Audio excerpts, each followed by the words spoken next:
Hi, my name is Tim Maness. I am a doctoral student at the Boston University Department of Religious Studies. I specialize in science and religion.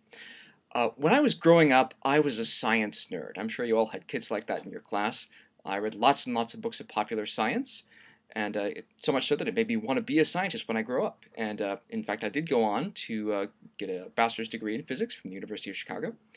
And I also came from a devoutly religious background. And both of those things were really important to my identity. And in some scientific contexts, I came across sort of dismissive attitudes toward religion.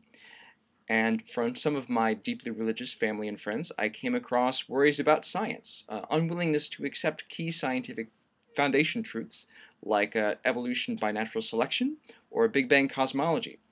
And so from a pretty early age, I got used to talking to religious people about what it meant to be a scientifically nerdy person, and to scientifically minded people about what it meant to be religious. Now, one of the things I heard from religious friends who were critical of the way science is done was that science isn't reliable because scientists are always changing their minds. They don't find one theory and stick to it.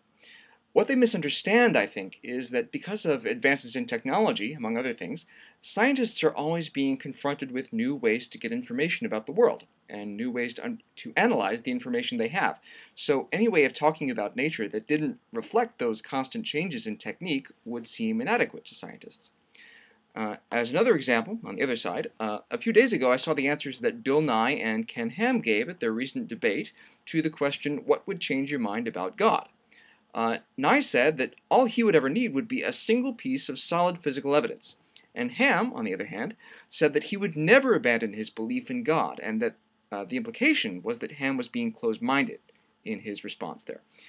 And I think the two of them were really answering two different questions. Nye was treating the question of God as a purely factual one, like, is it raining outside?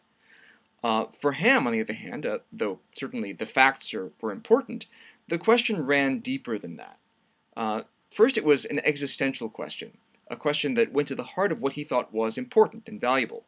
So you could compare it to a question like, what would make you stop believing that legitimacy in government is derived from the consent of the governed? You can see that the question of evidence there is a little complicated. And at the same time, it's also a question of personal faithfulness.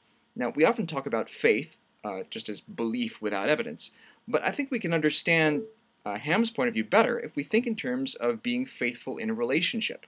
It's a matter of deciding to commit yourself to something, not just of waiting for solid proof. I think both religion and science speak to people's desire to find order in the universe.